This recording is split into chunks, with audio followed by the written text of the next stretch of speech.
Hi,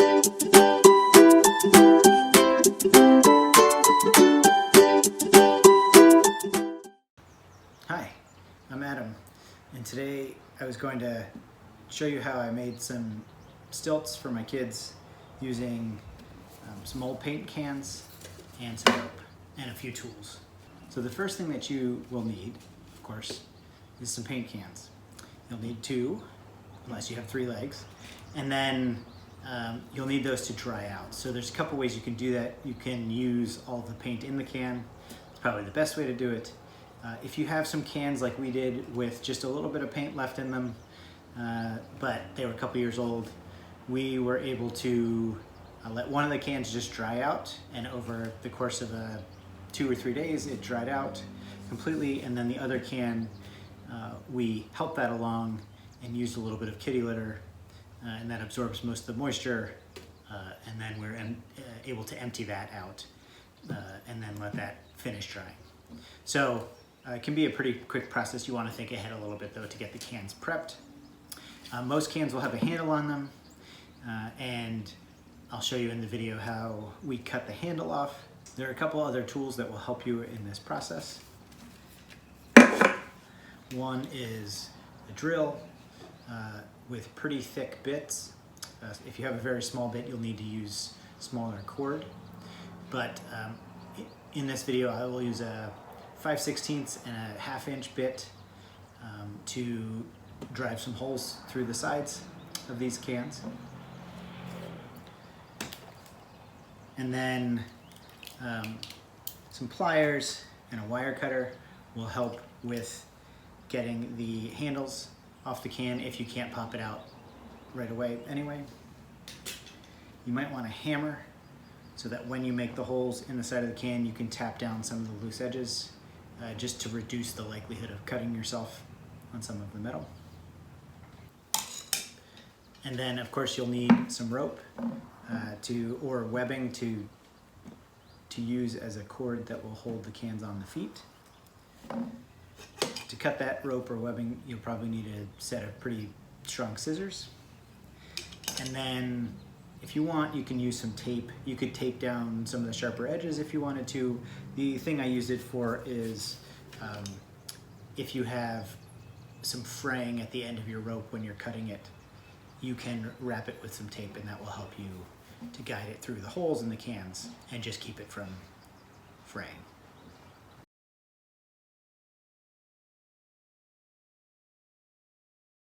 All right, so now we're going to poke a hole in the can. I did find some of these cool goggles around, so I'll use those just to keep my eyes protected a little bit. So again, I'm going to find where the handle is, and I'm going to come in probably about 1 inch or so, maybe 1.5 inches from the bottom of the can, which is going to be the top where we put the feet. And I'm going to get started by drive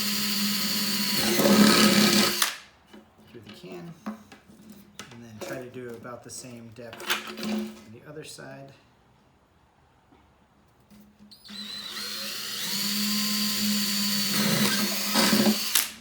Like I said, that's not too challenging to go through. You just want to make sure you don't slip and put it into your hand.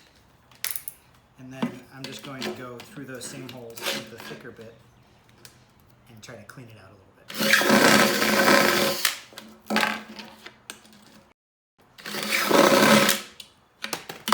All right, so now that we have the holes through the can, like I said, the edges are a bit rough, and sometimes you will get a piece of metal coming out inside the can.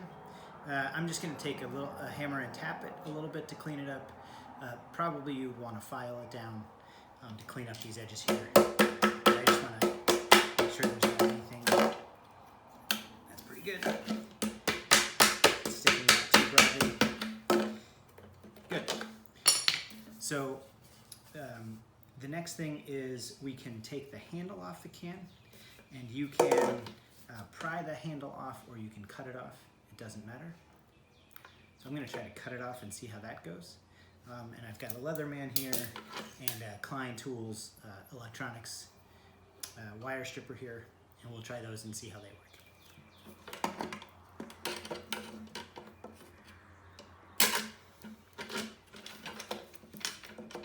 So that wire cutter worked quite easily.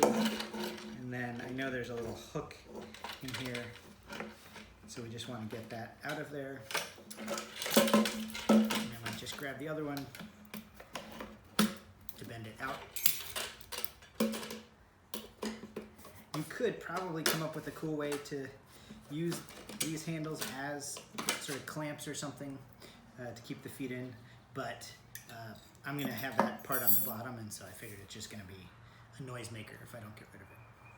So now I've got the can all set up. I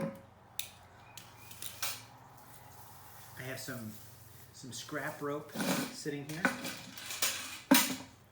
and I'm gonna take a length of this rope, and I think I'm gonna do about 2 arms lengths just to have enough to work with here. And again, there's a variety of ways to cut this. I'm just gonna use some thicker shears here that we have.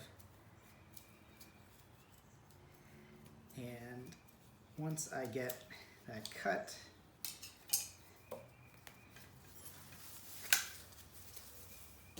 get rid of that rope.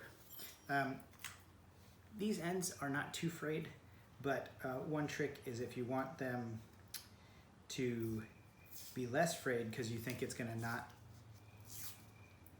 So one trick is if you think that these ends are too frayed to fit into the holes, you can just use any sort of tape, of course, to tape up the end here to make it a little bit easier to work with.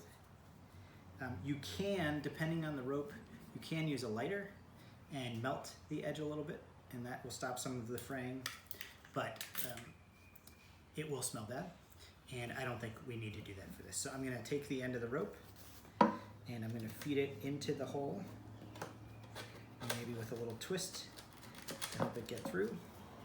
I'm gonna reach in and pull it through, and then I'm gonna feed it through the other side. Again, watch your fingers as you do this, because there can be, and likely are to be, some sharp edges on that hole. And then I'm gonna pull it through, and now I've got it through both sides. The final thing I'm gonna do is probably tie a knot on here, probably a double fisherman's or a triple fisherman's, so that I can change the length of this if I need to. And once I have the loop, then it's done.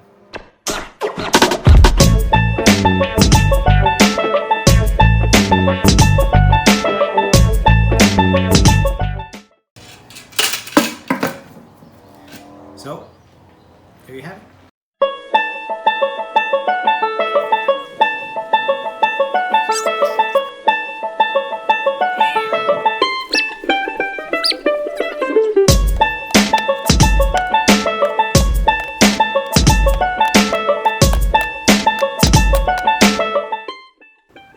Well, I hope you found that video easy to follow.